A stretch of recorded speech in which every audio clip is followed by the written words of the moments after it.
So yun, alhamdulillah, nakakuha tayo ng unang booking natin.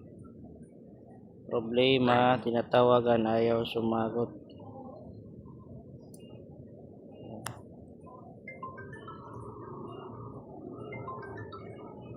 Napatay niya yung tawag ko eh. Ayan o, ayaw sumagot. Pre-call.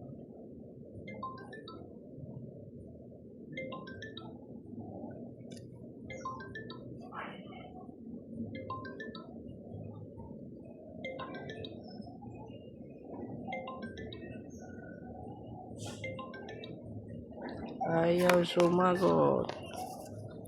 Ito yun.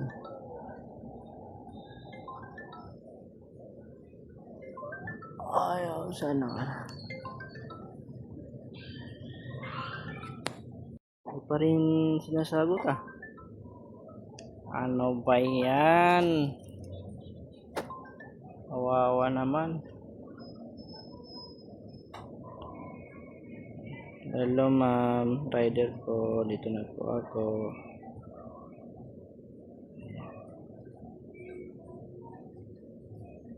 Ayaw talaga. Baka scam to ah.